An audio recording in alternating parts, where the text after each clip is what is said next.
Hey everyone, and welcome back to Tech Talk Central. I'm Nathan, I'm Sarah. and we're diving deep today Oh, into one of yeah. the hottest topics in VR, huh? Absolutely. We're talking PlayStation VR2 versus MetaQuest 3. Yeah, the ultimate showdown. Which one should you get? Yeah. Which one is right for you? We've been combing through those Amazon customer reviews. We have. We're going to break it all down for you. That'd be good.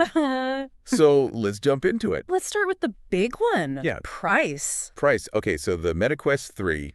$499.99. Okay. The PSVR 2, we're seeing some really interesting prices on Amazon, especially for the bundle. Yeah, the VR2 with the Horizon bundle, like 241.15 used, but even a new one, 224.99. Now, that is a good deal, but you got to have the PlayStation 5. Gotta have the PlayStation 5, so factor that into the cost if you don't already have one. Yeah. So right away, what's your budget? How much does that matter to you? Yeah, very important. After you've figured that out, though, let's talk visuals. Okay, visuals. The MetaQuest 3, they're boasting 4K plus infinite display, wider field of view. Wider field of view. That means crisp, realistic graphics all around you.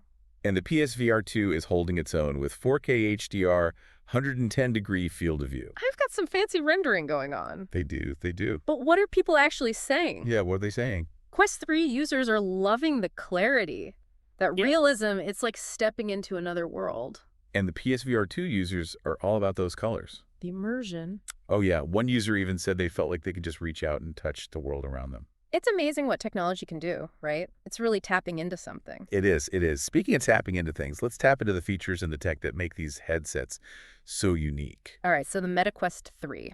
This one's all about mixed reality. With reality? Blending your digital and physical spaces. What does that even mean? So imagine you could set up a virtual workspace right on your desk, games interacting with your actual room. That is cool. We saw one review, a user set up a virtual D&D table. Yuck. Right on their real table. They said it was way more fun than the old way. I can imagine. And that's just one example. Quest 3 isn't just for games. Work, entertainment, social, it does it all.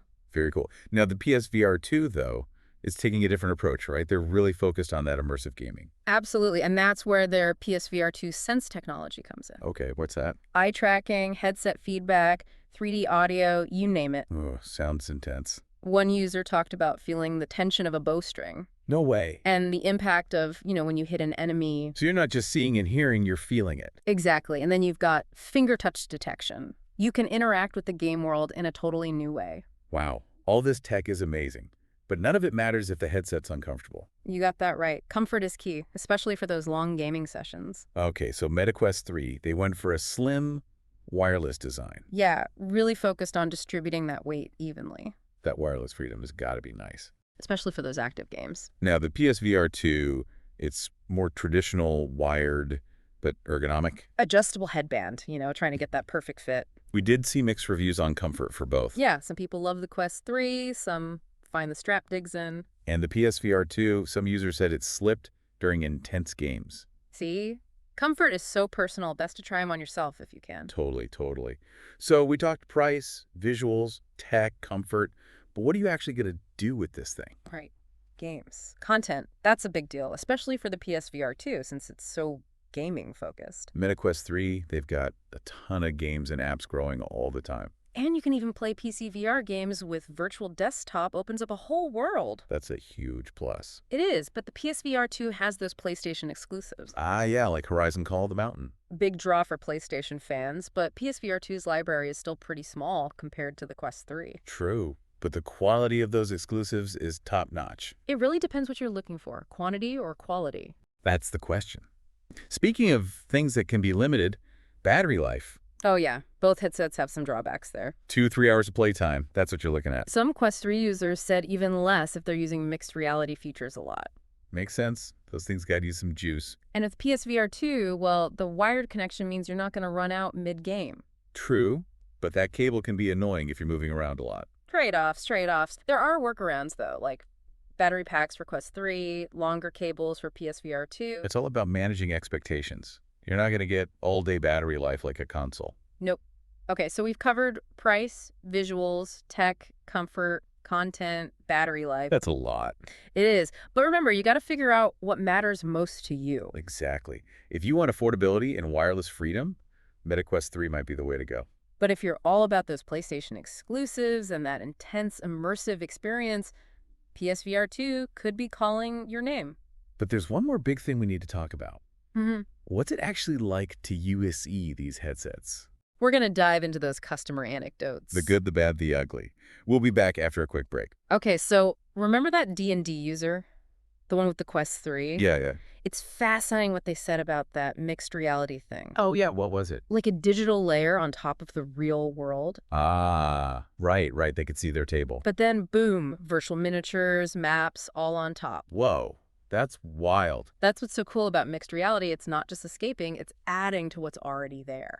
Makes me think, like, architects could use that. Oh yeah, walk through a building they designed. Before it's even built. Exactly, or surgeons practicing, seeing everything in detail. That's some next-level stuff. But back to gaming for a sec.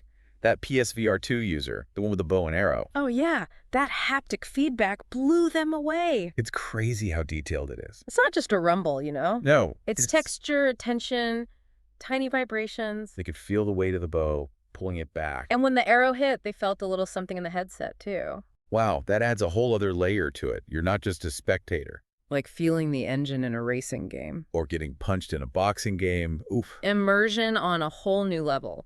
But gotta be real, no tech is perfect, right? Right. We talk battery life, but there's other stuff too. Like what?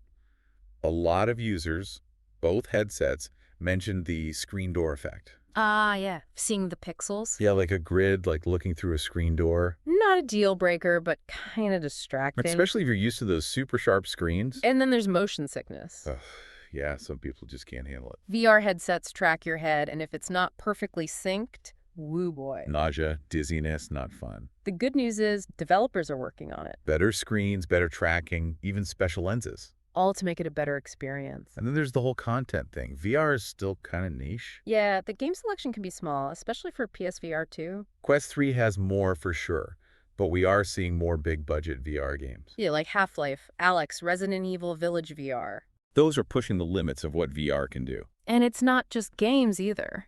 We talked about architecture, medicine, but VR could change so much. Education, training, even therapy, how we connect with each other. Exciting time to be into VR, that's for sure. So we looked at PSVR 2 and Quest 3, the good and the bad. The potential, the limitations. It all comes down to what you want. We want affordable, wireless. Quest 3 might be it.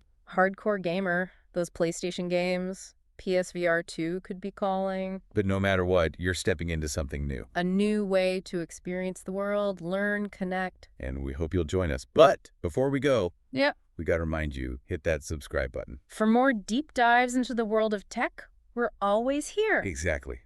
And we want to hear from you. What do you think about VR? Have you tried either of these headsets?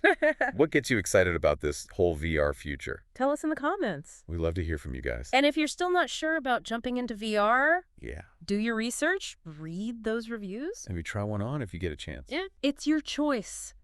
But we really think VR can change the game. Who knows? Maybe someday we'll all be hanging out in the metaverse. Another deep dive for another day. That's right. Thanks for joining us on Tech Talk Central. And for the best prices and deals. Check out the links in the description. Happy VR exploring, everyone.